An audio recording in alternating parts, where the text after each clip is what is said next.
Hey, it's Libby with a quick note before we start. Usually Scott and I have a little fun in this cold open, but right now we're dealing with a lot of heavy stuff in the news, and I just want to get right to the point for everybody. We are only able to bring you Sound Politics every week because of listeners who donate to KUOW. It's the fall fundraising drive, and this drive has a lot riding on it because it's the first regularly scheduled one after Congress cut federal funding to public media. Podcasts have been a really exciting new space for KUOW reporters and hosts to bring you coverage of local news and arts and, politics. But we do need more podcast listeners to get on board with the whole public part of that equation. We need more of you to become monthly supporters to KUOW. Whether it's $5, $10, or $20 a month, that's the only way KUOW keeps the lights on and keeps bringing you local journalism and shows like Sound Politics. There are plenty of reasons to donate. May I suggest the $20 a month level to access the new limited edition KUOW t-shirt designed by local artist Hillary Lee. But overall, what we're asking for you to do is support the work that Scott, myself, and all the folks at KUOW do to keep our community connected and informed. So you can tap the link in the show notes to do that or visit KUOW.org. And remember to mention Sound Politics if you give in honor of this show. And thank you so much, everybody, for your support.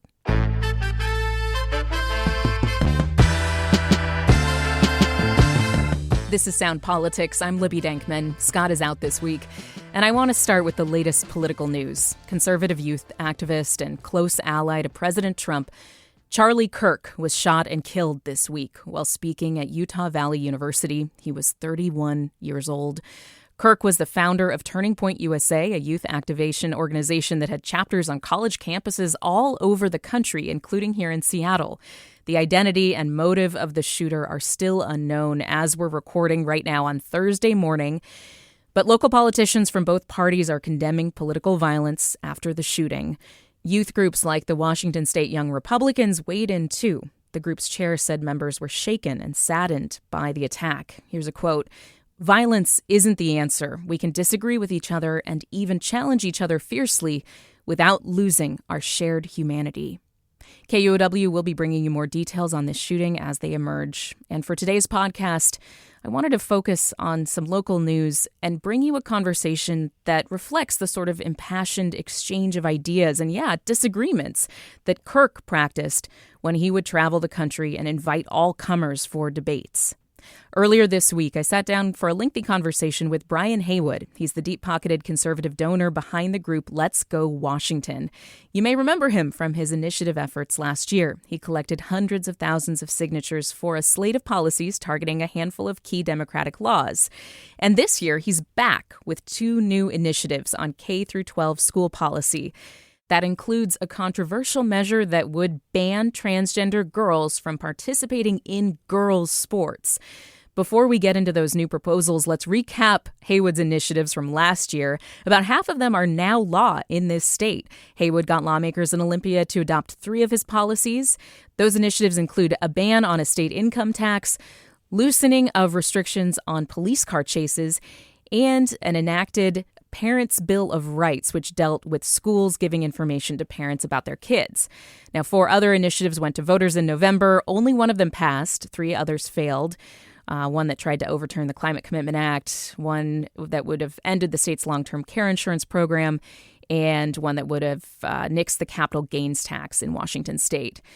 The initiative that passed targets a series of state laws phasing out natural gas hookups for buildings, but that measure hasn't gone into effect yet. It is still tied up in the courts.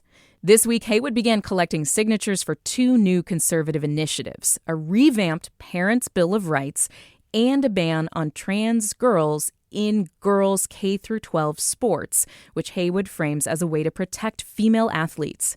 He'll need to collect over 300,000 signatures before January, and that will ensure his initiatives make it to the legislature that will then decide whether to adopt these into law or let voters decide next fall. I spoke with Heywood about his reasoning behind these initiatives, and here's that conversation. Brian Heywood, he joins me in studio. Thank you so much, Brian, for being back on the show. I really appreciate it. My pleasure, and we appreciate you guys covering this and giving it a fair shot on both sides. So Absolutely. So let's talk about Parents' Bill of Rights, because that is coming back now with your new signature gathering effort that you're starting this week. Basically, for folks who are not caught up, in 2024, the legislature adopted your initiative. Almost unanimously. Yes, which was dubbed the Parents' Bill of Rights, that codified certain rights for parents, including the right to review textbooks and course curriculum, right to access counseling and medical records, and the right to opt kids out of assignments involving questions about a child's sexual experiences or their family's religious beliefs. So that passed the legislature. OSPI kind of looked askance at it. The Office of the Superintendent of Public Instruction, they were kind of like, well, those rights already exist as part of the law, so we're not really going to fight it. And that went into effect. Then, come this last session, the legislature decided to go back, Democrats, to change part of the Parents' Bill of Rights. The governor signed that updated piece of legislation back in May. Now, there's a lot of pieces to this. However, I think the major thing that is at issue that most people will kind of perk up their ears at is the issue of the medical and counseling records. So a major change that Democrats went back to make is that parental access to medical or counseling records is out of that piece of legislation. Democrats argued they needed to comply with a 1985 state law that gives kids 13 years or older the right to mental health treatment without parental consent. Now, you obviously have another opinion of how this all went down, and now you're presenting a new parental bill of rights that would overturn what Democrats just did. Tell us what you're proposing. It's really simple. And I think that it's framed in this idea of parental rights. And I think that there's a more important framing of it, which is really parents are giving their children over to the schools with an explicit trust that you'll do something that's in the benefit of the children and not against what I believe in. And if you don't have communication between those two, you're going to have unhappy parents and bad outcomes. And so what we're really proposing is to restore that parental school communication. But I think to do that, you've got to get rid of 1296. And so ours is a simple And that was repeal. what the Democrats just passed Correct. to tweak the Parents' Bill of Rights. Correct. Yeah. And if I can talk about that a little bit, because I think what happened in 1296, there's one other piece, when 2081, which was the initiative that gave the parents the right to know what's going on with their kids, Reichdahl, the OSPI, he didn't just sort of look askance at it. He actively said, we will not enforce this. And so then for a year, even though it was law, he gave no direction to any of the schools and didn't give any guidance on how to address or implement this law, which meant for 1 year there was sort of this limbo. And then in January of this year, the legislature, and then they did something sort of more comprehensive, I think, than the way you've described it. Yeah, sure. Number one, they gutted the bill, right? They gutted the pieces about parental notification. And there was actually some amendments that were controversial. I don't know if you knew it, saw them at the time, but the Republicans proposed amendments that said, well, let's say that a school employee rapes your child. The school should have to immediately notify the parents. And on a voice vote in the Senate, every single Democrat voted against that amendment. Now, it became such a controversial issue that when it went back and forth 5 times, finally they said, okay. They have to notify. But then it's sort of codified in within 48 hours. Democrats say that if your child is a victim of a crime, you still have to be notified. That's not what the law. When they voted against it, and the way that they've said you have to be notified within 48 hours. If my child was raped at school, and they don't tell me for 48 hours, I'm blowing a gasket. I mean, that's not an acceptable thing. So they're playing word games, and I think. Again, this is. I went down to the Senate. And I was sitting in the chambers listening to them debate this, and I heard them make their arguments. And it just they're playing with words, and the public, Joe Public, who's working 2 jobs to pay for his family, he doesn't have time to hear all the bullcrap that they're going back and forth on this. And so they go, oh yeah, well you can we have to notify immediately. We had to anyway. That's sort of this thing, and that's what I've discovered is they say something that's not true, but it's kind of true. It's kind of true that the law says you have to immediately notify parents, but that doesn't tell you is that immediately means within 48 hours. One question I have for you is, I saw a lot of Democrats talking about this, saying we are not in school policy or in school law dealing with medical records. Like, this is not the place to say parents should have access to medical records, because we're not doctors, right? That this is already the law in other parts of state code, that, parents have the ways that they can access medical records is outside of like school policy. What do you say to them if they're arguing basically that this wasn't like the right place to make these changes? Again, they're being disingenuous, and I think there's two parts to that. The first is that the law that we passed and that was overwhelmingly supported by them didn't say it was, you can't keep secrets from parents. If parents come to you and you have information, you have to show it to them, right? And we had, I recognize there's cases where there's abuse and danger to the child. We were sensitive to that and said, if that's the case, then this doesn't apply. If there's an investigation going on against a parent, then the school does not have to overturn records. Correct. But the school was making the assumption that, and what they, in the legislative session, the Democrats were proposing this assumption in the way that they discussed it and brought it up, is that parents fundamentally can't be trusted. They're dangerous. And so we, as the school employees, if we feel in our judgment that it's a risk to the child, we're going to withhold information at our discretion. And I believe that is fundamentally dangerous. It's dangerous. They have no right, and parents aren't signing up to co-parent with a school. They're sending their kids to school to get educated and learn how to read and write and do arithmetic. And the schools are playing this very different game. What if a kid is gay and the parent's not accused of abuse or anything, but the kid is worried, if I talk about my struggles, if I come out to my parents, I'm going to get kicked out of my house. And so I talked to a school counselor.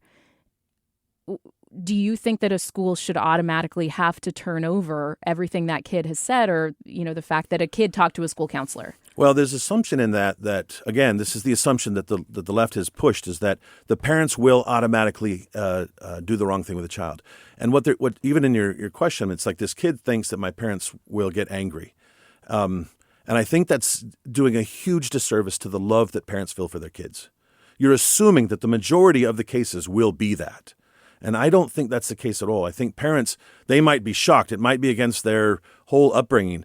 But parents love their kids. It's why you're the parent. And it's the thing this nature thing that happens in a parent is you love this child that's your offspring. But gay kids do get kicked out of their house. I mean, that does happen. It's not unheard of. It's less common now, but it does happen. And that's I think the thing that Democrats are arguing is this will put those kids and those schools in a bad spot. But let me put the other scenario, right? You get some child that's really dealing with this, and I think the trans issue messes with this even more. I think society, and I think even on the conservative side, you'll find there's an enormous movement by the right towards acceptance of marriage equality and gay and lesbian sort of issues. I don't think that's anywhere near the issue that they try to make it out to be. They try to make it into this, conservatives are these bigoted people that are going to kick their kids out. And yes, it happens. And you're saying the risk of a parent not knowing that a kid is struggling is higher. And way more dangerous. Kid might have suicidal ideation or something like that. That's exactly it. So let's move on to the trans issue, because there are conversations being had. Can I go back because one of the things I want to talk about, 1296. Yeah. On 1296, at the end of, after all this negotiation, it goes into the Senate, and then it goes to the House, and then it goes to the Senate. At the very end, they literally log rolled 2 additional laws onto this 1296. The first one it made this really arduous process for parents. If they feel like the school has done something wrong, they have to go through this long, lengthy process that could take 18 months, 2 years to go through the process before they could ever sue the school or the teacher. And they did it as a way, like the punishment is the process. If I can make this so painful for you that you are discouraged, frustrated, or broke, one of the 3, then I win and I don't have to deal with your stuff. So they made a law that did that. So parents that were enormously lost the ability to address or redress when something bad had happened or they perceive that something bad had happened to their child. The second thing that was a whole separate law that was glommed onto this thing. The second one was an authority given to Chris Reichdahl, to the OSPI, to, at his discretion, withhold up to 20% of state funding for schools that don't comply with the standards that he mandates. And if you go on the OSPI website right now, there's a whole segment. There's a PDF on health and sexual whatever. And there's this whole segment about when children are in kindergarten, they have to understand the requirement is to teach kids that there's more than one gender. And when they're in first grade, they have to know this. And when they're in third grade, more than two genders. More than two genders. Sorry. Yeah, I'm not. Yeah, I'm not trying to be ultra because yeah. Okay, this guy doesn't even know what he's talking about. But thank you. But it was sort of this. So there's this agenda, and if a school district said we're not going to teach that in our school, Reichdahl, at his discretion, the OSPI at their discretion, can withhold funds for that school. That was glommed on to 1296. So this is a really, really terrible law, in addition to a whole bunch of other stuff that they did in it that I don't take too long to talk about. Let me present to you what I've heard, from progressive people in my life when they hear about this issue. They think that you, Brian Heywood, are saying our schools are brainwashing kids, that schools are dangerous, and that schools are going to turn kids trans, and that parents, need to be notified immediately if a kid talks to a counselor, because this risk of social contagion, being convinced to be trans is so great. Is that what you're saying? No, I don't think schools are dangerous. I think that there are teachers. I think the majority of the teachers are good people and well-meaning and well-directed. I think in general the schools are a net public. I went to public school. I sent my kids to public schools. I'm not anti-public schools even. What I do believe has happened, though, is there is an agenda that is being put into the schools that is being snuck behind parents' backs. I believe that there are teachers who do, in fact, mess with kids. And I mean this. There's two ways. One is mentally, and the other is the state's paid out $40 or $50 million in lawsuits from teachers that have abused kids. But abuse is already. I mean, that's illegal. Sure, that's something that everybody wants to stamp out. Right. But part of the argument is, well, teachers know better than parents. Like, they're giving the school the discretion whether or not to tell the parents. The schools and government employees certainly have no experience and no expertise to be the ones to judge that, and they're not the parents. And my argument is much more from the parental side. If something happens to my child at school, or I had an employee talk to me about their child was they were at school they were one thing, and at home they were different, and they didn't like that, and finally they talked to the mom, but they were sort of keeping secrets about it. And you mean the kid talked to the mom? Or? Yes, yes. Mm-hmm. But not. So they were basically like experimenting with their gender identity at school. But it wasn't. They were encouraged. They didn't like a certain thing that was happening, and the teacher said, "Well, maybe it's because you're transgender," and so then the kids sort of started going by a different name and wearing different clothes at school, and then at home would be the opposite, and hated keeping the secret from the parents. But the kid was saying, "I felt pressured to keep the secret." Yes, okay. Yes, and I don't know how often that goes on. I just know that someone came and told me about this, and it's consistent with other things and other stories I've heard, and the story in Olympia of what happened down there. It's happening in schools. Oh, it's not happening that much. I don't care if I'm a parent and you keep secrets from me about my kid. And if that's going on, the real truth is, let's be honest about what's going on. If a kid is having gender dysphoria, they're having mental health issues that they need to have some real important counseling and good discussion, and they need love and they need support. And if you keep the parent out of that, because your assumption is that all parents are bad, or they might possibly reject the child, you put all of that into the hands of whatever the government employee is.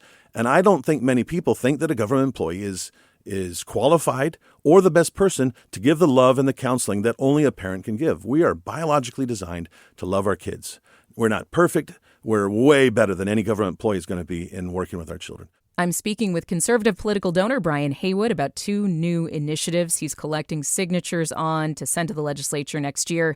We did reach out to Representative Monica Stonier, the Democratic sponsor of the bill that changed the Parents' Bill of Rights. The change is what Brian is now trying to repeal.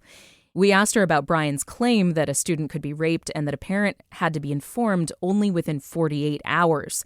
Stonier said, in part, the Democratic legislature expanded parental rights to those left out by Let's Go Washington, like tax-paying immigrant parents and those whose students need learning accommodations. Let's Go Washington ignored the fact that the 48-hour notification statute was passed decades ago with full support from both sides of the aisle because it comported with what law enforcement needed to conduct an investigation. This year in HB 1296, the legislature tightened that timeline to be consistent with what schools actually already do in this unfortunate situation and with the guidance of school security professionals and law enforcement.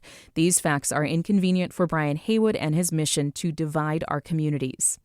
We'll continue this conversation after a short break. Welcome back to Sound Politics. Let's dive right back in with Brian Heywood. He's a conservative megadonor behind a slew of initiatives on last year's ballot. He's now collecting signatures for 2 new initiatives, an updated Parents' Bill of Rights, and a ban on trans athletes playing in girls' sports. First off, what do you think about kids who experience gender dysphoria who say they're trans? Like, do you think that that is a real experience that then that child who is trans will then live as a trans adult, will change genders? Do you think that that exists? Because there are some people on the right who are saying it doesn't, and that this is a social contagion, and that this is purely a mental illness, full stop, and that trans basically is a myth. What are you? Because you're presenting laws around it, I think it's fair to ask, what do you think about that? Sure. First of all, I don't think there's a simple answer. It's black or it's white. It really is much more complex than that. That sounds like an excuse, but let me give you some examples that'll help you understand where I'm thinking on this. I find the fact that there's this sudden, enormous number, like 75% of transgender kids are female. Right? It's a huge, outrageous number. I'll have to double check those numbers, but there has been a change in the share of people who are young kids who present as, initially the larger cohort was male to female, and now we have growing numbers of female to male. Female presenting as male. Yes. I think there is an element of social contagion. Because this is the psychology of junior high and high school. If suddenly the whole school and all the teachers are completely praising anyone that's bold enough to come out and say, I'm this or I'm that, that's where the incentive is to be, right? And it's not every kid's going to do that. I don't think everybody's. I don't think that's this whole thing that's going to happen. But to deny that that's happening, I think is keeping your eyes closed on what's going on. Others would argue that it's become more accepted, and that people I totally accept that. Fully have that identity are now able to talk about it. But yes, so I accept that, and I believe that society was less accepting of that, and now it's more accepting. So the number will increase. Okay, no problem with that. But the scope of it is not, it's changed more dramatically than that can explain. I don't think. Yes, exactly. Right. Got it. I believe on the whatever. I don't even really the terminology is always changing. But a boy, a biological. I'm not boy, here to jump on you right, about using the exact right words. And I don't want to offend everybody. It's not my intent. I recognize there are, and that's part of why my answer is not this clean. Oh yeah, good, bad, whatever. It's messy. Right. And I think that there are psychological and mental and mental health and issues around this, so that a boy that presents as a girl, I think, and I've talked to, there's now he's a boy. He transitioned and then he detransitioned and went really transitioned. I had some time to talk to him, and I've heard interviews with him, and his argument is that there are a lot of what he called soft gay boys that then, through the pressure, what's going on right now, because trans has become such a powerful force within the schools, and to pretend that it's not, I think, is disingenuous as well. Like it is a dominating force in our legislature and in our schools. The support. I think somebody would hear that and say, but there's so few people and there's such a small minority. How can you say it's a dominating force? Well, look at our laws. It dominates our laws in Olympia. I would argue that it completely. The legislature was completely dominated by a trans ideology, not a gay lesbian ideology, by a trans ideology, and it's in this last session, or yes, what? Absolutely. In what way? Look at the curriculum that the OSPI is putting out that's being forced on all the different schools. Look at what they did on this particular bill, And in this bill, the part I didn't talk about before, the Parents' Bill of Rights bill, there was an amendment that was presented to ban trans girls in K through 12 sports. That was defeated. Right. Is that what you're talking about? No, that's one of the pieces. What they did add into it is and this is something that's unique, and it's a whole nother rabbit hole, but they added trans identity as a protected class. Now, if you make someone who's by skin color, someone that's black, and you make that a protected class, a minority, I can't pretend, I could say that I'm black, but everyone would laugh me out of town. But anyone can claim a transgender ideology. And in the schools, it has become incredibly popular, or at least encouraged, I would actually argue. When I grew up, it was discouraged, and I would argue it's at the complete opposite end of the spectrum, where it is strongly encouraged now in schools. Okay, I'm going to put a pin in that. Sure. I think that people listening to this, I'm going to get on flamed, the left, I'm going to get arrow shot at my house. Let them be that way. No, I don't think my listeners are. They're not archers. Okay, they're good. not that style. But flamed online, maybe. So this idea that there has been, basically, you think that trans people exist, but you do think that the increase in the number, specifically of a different balance in who's presenting as trans, that there is a social contingent element of it. 100%. Is that accurate? Yes, I believe there is. Okay. I don't believe that all kids are that way. But and I also, if I would put another nuance on this, this is the thing that'll get me the hate mail the most. You can't become, if you're a man, you cannot become a woman. You can dress like one, you can present like one, but biologically you are a male or you're a female. And this goes to the next thing, which is the sports issue. So when I'm saying trans girls, you don't like that term. I think it's a lie. I think it's not fair to and let me differentiate between children under 18 and adults over 18. Yeah. I don't care what you do in your life. I don't care how you present. I don't care what you call yourself. As an adult. And especially if you're going to do anything that's surgical or chemical in what goes on, under 18, I think that there's some real problems with what's going on. I think there's actually borderline child abuse in what's going on, because I don't think the children have the mental ability to make that decision yet. But these are decisions that are being made between a child, their doctor, their parent, that they're eliminating the parent, though, and that's the piece in the... Well, I mean, they're eliminating the parent at what point? I mean, nobody's getting prescribed drugs without the parent's consent. In this state, Jamie Peterson, the Senate Majority Leader, went on TV and said, in this state, if you're old enough to get pregnant, parents don't have a right to be involved in the decision. If you're 13 or older, parents don't have a right to know or have a say in or change the decision. And you can get birth control when you're younger, but you cannot get puberty blockers without a parental consent. No, you can. In the 2000, because here's how it works out. So the school can take a kid, or a teacher, or anyone can take a kid to a place. We passed a law in 2019 that said insurance companies are not allowed to tell parents any treatment that the child got. So the child can go in and talk to a doctor and ask for whatever and get any kind of advice and actually get things done, not just really this is medically they can get anything done. They could get an HPV shot, or they can do it without telling the parent. So that is an issue that let's set that aside, because your legislation is not having to do with that specifically. No, they're all related though, right? Because it's in which the legislation for parental notification is there shouldn't be the secret. And what I want to just kind of make our shift over to is this ban that you're proposing for trans girls in sports. It's not a ban it's protecting girls' sports. I want to rephrase it, right? Okay. Trans athletes can play in the sport with which they were born. We're not banning them from playing sports. Okay. And so I think it's an unfair misnomer. It's in a way to say, oh, you're banning something. No. It's unfair that girls who have worked their whole life whatever, they're 16 years or 17 years, they've trained, they've committed hours to this, and suddenly a boy comes in and he wins the 400 by not a little bit. It's not like close. He wins enormously and breaks school records. A basketball team that has boys on the other team in an all-girls league, it's not fair to the girls players. And that's my focus. I'll just put a marker down that says, I am going to say trans girls in sports. You are going to say, what you're going to say. Males, you're going to say biological males. Right. Okay. So we're going to continue to have the conversation. Sure. I know some people, when they hear you say biological males or boys, when you're talking about trans girls, they would say, I should stop this conversation right here because I should not be discussing this with somebody that they see as bigoted. And I've gotten that mail. So I just want to say I am putting a marker down that says I think it's worthwhile for us to have this conversation to get this out. So let's move on from that. So basically you're saying that somebody who's participating in K through 12 sports needs to be participating based on the gender they were assigned at birth.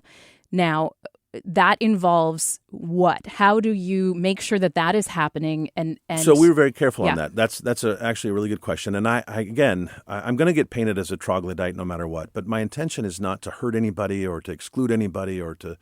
That's not my intent. It is, and so we thought about this because the last thing you want is some track meet where there's I can imagine some sort of inspection process. That would be a horrific and embarrassing thing for everybody, no matter what. The law basically says, and there's already in Washington law, in order to play sports, you have to get a physical from your physician. That's already the law. And the physical has to essentially declare what your gender is, right? That you're male or female, essentially. And so that's already in law. You have to do that in order to play sports.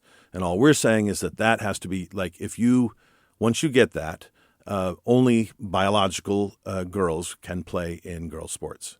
So doesn't that involve just for girls having a more invasive physical? Because my physicals, when I was going to do junior high or high school sports, it's basically you walk in, they kind of knock you on the knee to make sure you have reflexes. They listen to your heart.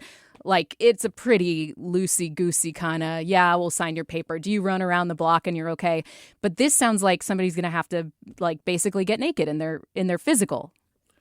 No, well, and when I got a physical, there was a turn your head and cough kind of thing that had to happen. So, maybe that's just for the boys. Yeah, so I don't think this is anything that's overly intrusive on girls. And we're not adding anything into it. We're not saying this is what you have to do, right? If there's already a state requirement I'm not adding something to this. I'm saying what you already have to do to play sports is get a physical and we're not changing the requirements of that.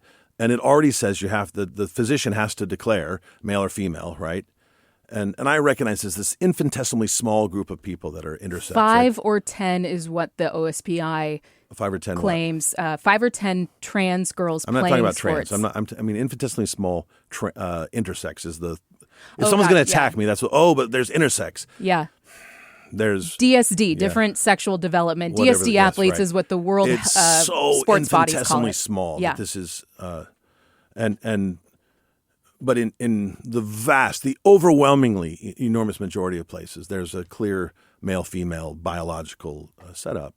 And this basically says already, as the law already requires, as the doctor is already supposed to do, that you get that certificate and it declares what you are. I'm speaking with Brian Heywood about 2 new initiatives his group Let's Go Washington is trying to send to the legislature.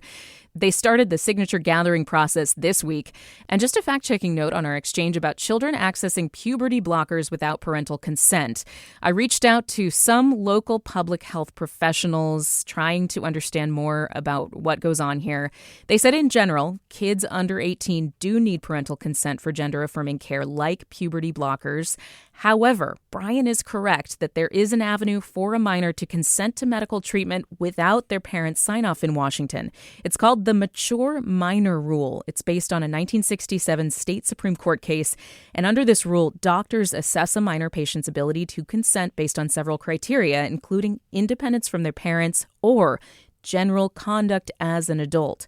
One public health spokesperson told me that this is very rare, and particularly rare for gender-affirming care. We're going to take a quick break and back in a moment with more Sound Politics. This is Sound Politics, and I'm sitting with Brian Heywood of Let's Go Washington. Heywood was the sponsor of 3 anti-tax initiatives on last year's ballot. This week, he's starting to collect signatures for 2 new initiatives to the legislature. One is an updated Parents' Bill of Rights, and the other is a ban on trans girls from playing girls' sports in K through 12 schools, which Heywood says will protect girls' sports. Why? Why do you want to do this when it is so few athletes, only 5 or 10 a year in the state participating? So let's go back and let's look at what this argument's been. As I've been following this, at first it started out, and this was about 10 or 15 years ago when this became an issue. and it really was starting to become an issue. The argument that I heard was, this will never happen. There will never be boys trying to compete in girls' sports. It won't happen. And then it started happening. And then there's so few that it really doesn't matter, right? And then, and this is 5 in our state, right? But 5 that have made headlines, I think, is a better way to say it. Well, they say it's 5 or 10 total. And I trust the OSPI as far as I can throw Chris Reichdahl, right? Sarcasm? Sarcasm from you? No way. I know. I'm shocked. It is. I'm sort of never do sarcasm. I need a special font on Twitter so I can use sarcasm. But even if assuming that that's the case, there's this logic trail that's gone down, which basically says it doesn't happen, it won't happen. Oh, well, it's happening, but it's rare. And then it happens, and you have a boy at the top of the podium, and the number 2 is a girl now, a biological male at the top, and a girl is number 2. And then the response is, well, they just need to compete harder, right? And the argument is that as somehow magically we're going to stop here with 5, that it's never going to get bigger than that, it'll never grow, it's not going to expand, and it's all over the country. It has. If you listen to Well, so let me. There's two arguments of this. One is this argument that goes down this road. It's not happening. Well, it's only happened a little bit. It's not going to impact girls. Well, girls need to work harder. And then the next argument is, oh, and you're a bigot if you notice it or if you say anything about it. Mm. That's the weapon. Oh, you're a bigot because you even say anything. How dare you say anything about this biological male up at the top of the podium? And there's the forgotten man. Amity Shales wrote a book in the 40s called The Forgotten Man. And as you're worrying about all these people, you forget these people over here. And I believe that it's not the forgotten man; it's the forgotten female athlete. That we're so concerned about these 5. Why are we punishing every other female athlete while we're celebrating these 5 at the top?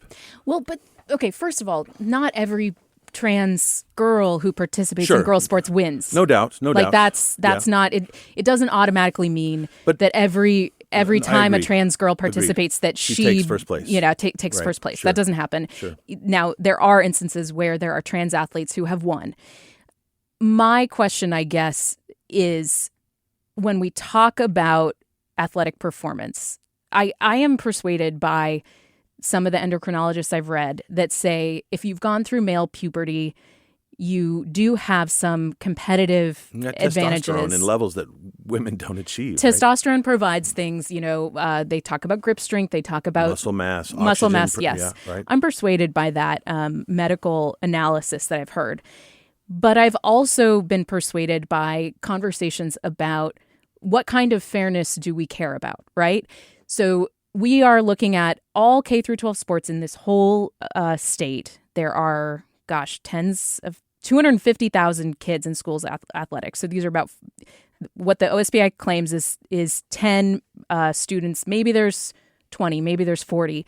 There are all kinds of fairness changes throughout. Like if you go to different parts of the state, they play on crappy soccer fields or they have fancy equipment. I grew up on the east side. We had great fields. We had fancy equipment. Like I grew up in a really fancy area relatively of the state. But I know that, if you go to the Tri-Cities, those kids in certain parts of the state, they don't have those advantages, right? So that's one other kind of fairness. There's fairness of like what kind of coaching you got, what kind of nutrition you got, whatever. This one specific kind of fairness seems like it's driven by something other than like a concern for girls' sports. It feels like it might be driven by I don't like trans people, or I'm icked out by trans people. I'm not icked out by trans people. I think it's quite different than that. And I think there's actually more issues than just the fairness in the sports. But let's talk the first thing. Since 1972, when Title IX was implemented, right? The initial idea was, look, there's these schools and they're spending all their money on boys' sports, and it's not fair. This was the very doctrine, and this was not a conservative doctrine. This was coming in from the left.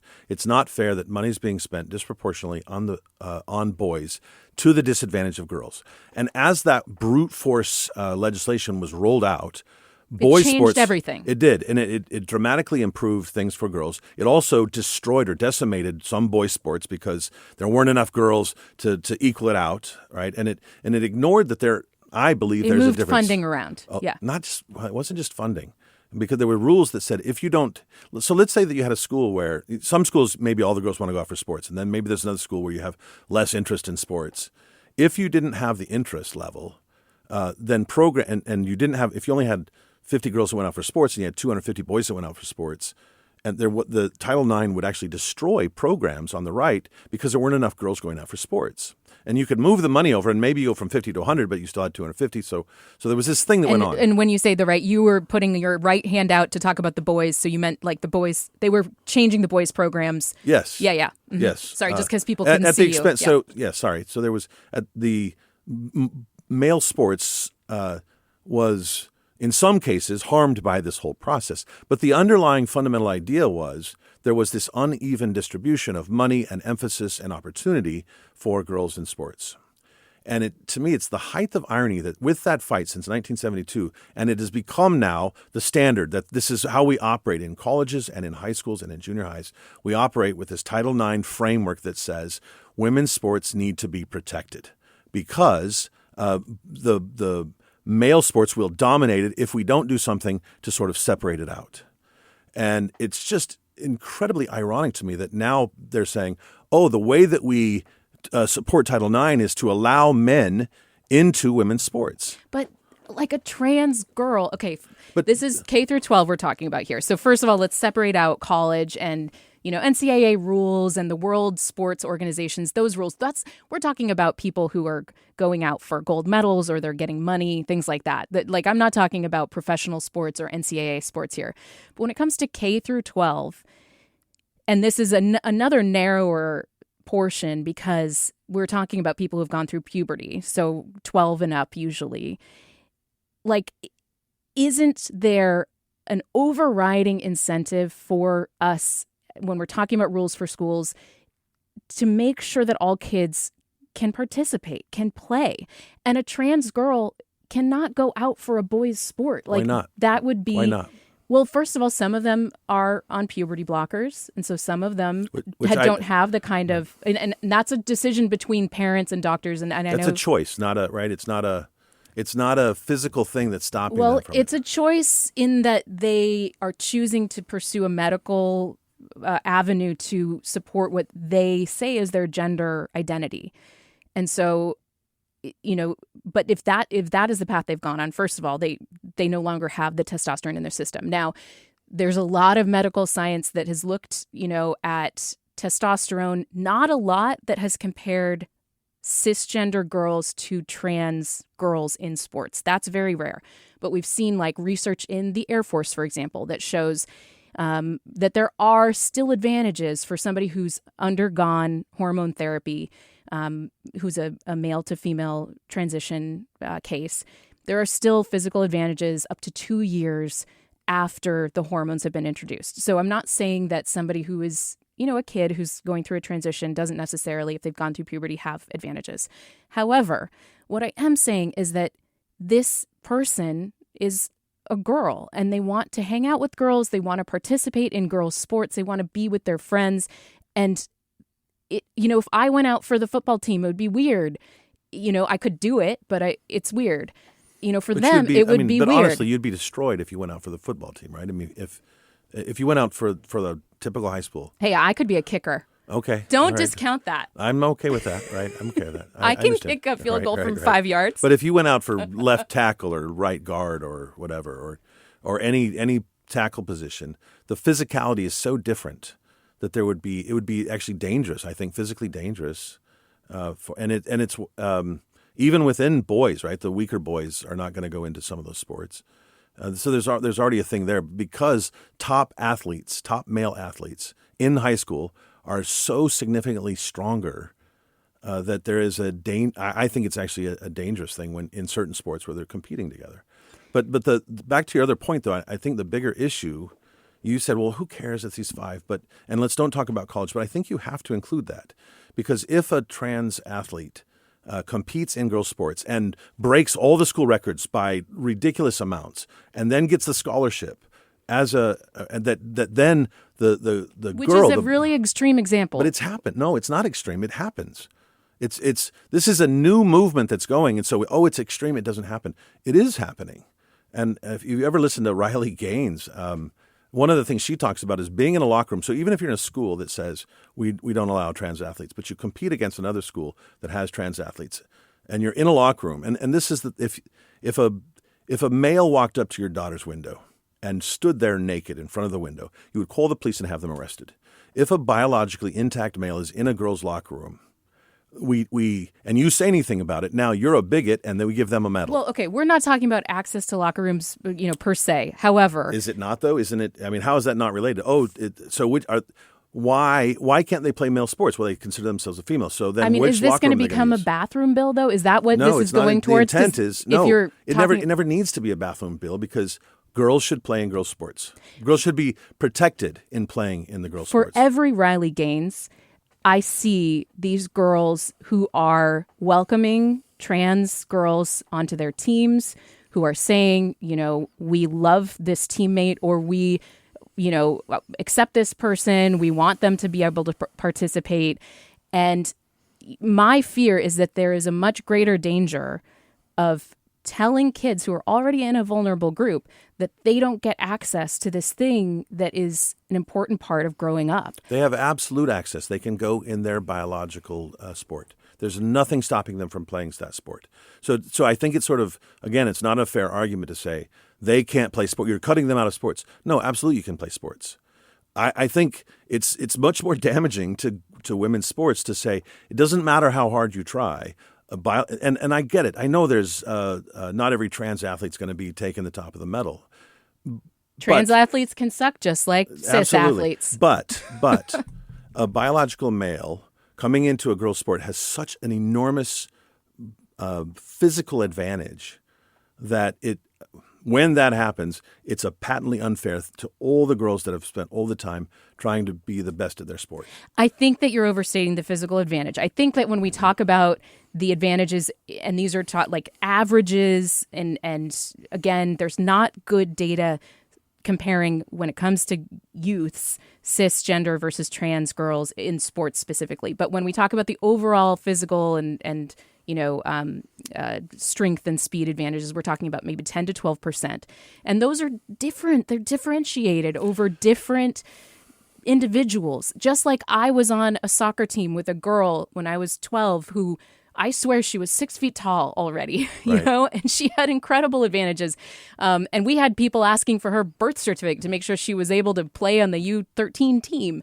But these are differentiations across individuals. If you look at the records, though, if you look at what happens, right? And I'm acknowledging there's not every trans athlete's going to take a spot from every girl. But if trans athletes were coming into girls' sports and they were marginally beating something, they were marginally, they're pushing the thing by a tenth of a second. And you could say, well, they're roughly on par, and so girls can compete with them. But they're not. Like in weightlifting, they're shattering records. Like not even close. They're just shattering the records.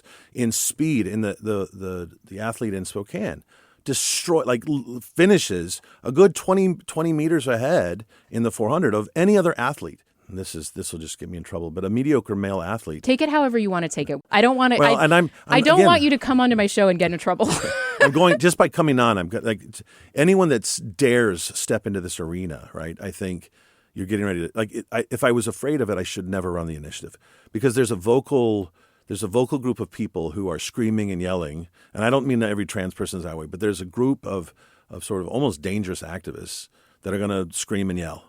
And that's the risk. And to be fair, there are people who would say there are dangerous activists who are targeting trans people and trying to make them into monsters or boogeymen. But I'd like to see, is there something that's happened in this state? I mean, I don't think that's happening in this state.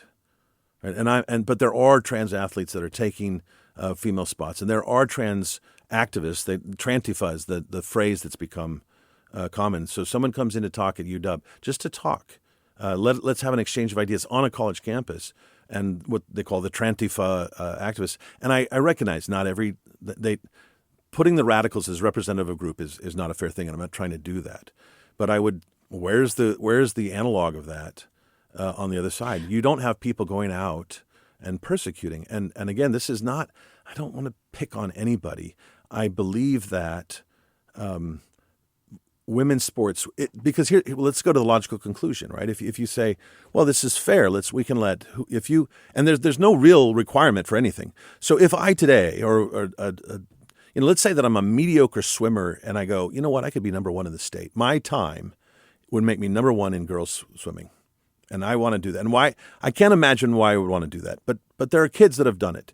So I do that and I go over, and then that becomes the way. And then you let more in and you let more in. Then what happens is, it was only the top one was a male swimmer, a biological male swimmer, and now it's the top five. There's no how long will it take us before the top five on a podium of some sport are all biological males? And will that be enough? And will that be the end? And I don't think that's a fair thing to girls, because when you get there, you have to unwind so much to try to get back. It'll discourage girls from even going out, from even trying. Why should I even go out? And so then the logical conclusion is, you know what we should do? And we could propose this now. Let's get rid of gender in sports altogether. Like that would be a proposal. Like why don't we do an initiative that says no more gender in sports at all? Let's completely take the argument that says there is no difference biologically between men and women. There is none. And we're just going to we're going to have one basketball team, one volleyball team, one soccer team, and it's going to be anybody can try out, and you make the team or you don't make the team. What would happen to participation by girls in sports? If we go down that logic, what happens? I played on intramural teams in my young adulthood, and my knees will not participate in that anymore. But I will say that, I recognize that there's very scant evidence, but the evidence that I have been able to look at, and I'm also cribbing from an endocrinologist at the University of Washington who's talked about this. There are advantages to going through male puberty and getting testosterone. We've talked about that. I think that the considerations that somebody has to make when they're thinking about voting on this is, what are they more concerned about? And people will be weighing what you're talking about, this idea that podiums are going to be filled with trans athletes and that girls might be disincentivized from trying or maybe put in danger. Some people say that there's like a injury risk. Now, that's on one side. The other side, I think, will say you have complexities when it comes to individuals. Every case is different. The bigger danger will be excluding kids who are already a really tiny part of the population and telling them they're not welcome on sports pitches. They're not welcome to be a part of this rite of passage for childhood. And I think that's going to be something that's hotly debated. Tell me why that's not. They're absolutely welcome to play in sports. There's not a ban. This is not a ban on them playing sports. The choice that people should be thinking about is, my daughter is going out for sports, and I'm going to spend years taking her to soccer practice, and I'm going to take her to this or that, or gymnastics or whatever, basketball games, or all these things to get her. And if she's one of those that really loves sports and develops and that's her thing, and she sort of moves into this, and then I move in, and then there's two things. One is, I think the locker room is a real issue. It's not when you listen to female athletes, especially at the college level, that have dealt with this, and I don't think it's any different in the high school. If you allow that in, there's an issue there. But then the other issue, this really is this fair to female athletes who've put in the time and the effort to become the best that they can be, to then have, and really, I'm going to go back to the disparity is not small. Right? The disparity is huge when a male athlete, a physically, biologically male athlete, competes in a female sport. And you keep talking. It depends, though. It depends on the athlete. But if on average you're trying to say that they do have advantages, I agree. But I don't agree that there is just an automatic huge disparity. Well, but look at, and I want to go back to your I think that something we should talk about is, you keep saying these kids that are fragile and they need. I 100% agree. They need counseling. They need love. They need attention. This is not something to sort of punish them. But I don't think that you help them or support them by pretending this thing is okay, that they're competing as a girl. They can present I don't care how they dress. I'm not arguing for dress codes in schools or anything like that. I'm saying in this arena of sports, we have as a society, historically, and then in 1972, we sort of legally said there is this dividing line, and there's sports that are dedicated towards biological females. And now we're suddenly say, let's obliterate that. So if people want to go to a place where we go, let's get rid of all gender sports, that's a legitimate comeback to me, right? Someone could come back to me and go, all right, let's get rid of it. And I go, okay, let's do that and see what happens. I don't think that would be a good thing. I think it would decimate the amount of girls in sports. And if you look at the times, look it up online, look up the times of the top high school 100-meter dash times for high school males and compare it to the world record female in the 100-meter dash. Joyner, what's her name? The record holder is... You mean FloJo? It is. Really? So. Yes. She held on to that? She's just an incredible athlete. Wow. Right? I believe look at her time, and there's about 10 boys that beat her time every year in high school. That and so I'm not... I think that's it's not fair to believe that there's not going to be this overwhelming of girls' sports with this. To say there's only 5, sure, for now. There used to be 0. Go back 5 years ago, and the idea of this happening was so outrageous that no one would have believed that we'd even having this conversation on the radio right now. Speaking of having this conversation on the radio, we do have a clock, and we're going to have to wind it down at some point. Right. However, I just want to make a note that says... I want to make a note that you came into this space, again, willing to have this really difficult, I think, conversation. You're willing to mix it up. And this is, not necessarily where people would think you'd be super comfortable on NPR. And so I really appreciate that. And I'm glad that we can have this relationship where we're able to have these tough conversations. And I will also say that, this is an issue that has not cut cleanly along partisan lines. We've seen people like Gavin Newsom talk about unfairness, thinking that there is an element of unfairness here. Of course, this is going to be a really hotly fought initiative battle if the legislature ends up passing it to the voters. If they end up passing it, I will be surprised with a Democratic-controlled legislature, but we'll see. They passed 3 last year. I mean, that's true. And the risk is for them, I think, that the polling on this is going to be 80-20. The polling is. Now, you think it's going to be 80-20? Yeah, absolutely. Okay, well, final thoughts here because again, you came into this space, we mixed it up. Final thoughts on you're starting your signature gathering process. This is going to be the start of a very long road. Both the Parents' Bill of Rights and this issue of trans girls in sports, what you would say protecting girls' sports. What are your thoughts as you launch this campaign, and what do you hope voters keep an eye on? Am I a fool? Am I crazy for doing this again? I mean, do you think that after this conversation, is that what? No. I look at it and I go, I never ever in my life woke up and went, you know what? I should run an initiative. That would be a cool thing. I'm certainly. Did it happen by accident? I mean, you're here. Yeah. Well, there's something called the culminating point of victory by this author named Clausewitz, who wrote about war and what happens. And the idea is that when an invading army reaches a certain point, they need to stop at that certain point. Because if they keep going further, they begin to incur negative winds, meaning the further they go, the next village that they take makes the population angrier and angrier and angrier. And I would argue that that line has been crossed in Washington State in the legislature. The progressive left, not just the Democrats, the progressive left owns almost every single state, every single statewide office. They own both chambers of the legislature. They completely own the Supreme Court. They own most of the courts down from the Supreme Court. They overwhelmingly control the state because of the population in King County. So the eastern side gets outvoted. So you've completely won, right? The opposition is at 43% at its best day. So now that you've won this, is there room for you to say, let's have some common sense thing and let's find some reconciliation. Let's find a place where we can live together. And the state, when I moved here, was a libertarian left state. I knew that coming in. And libertarian left is a very livable place. I'm not going to agree with all your ideas, but you're not going to shove them down my throat. And I think that's it made Washington State very, very special.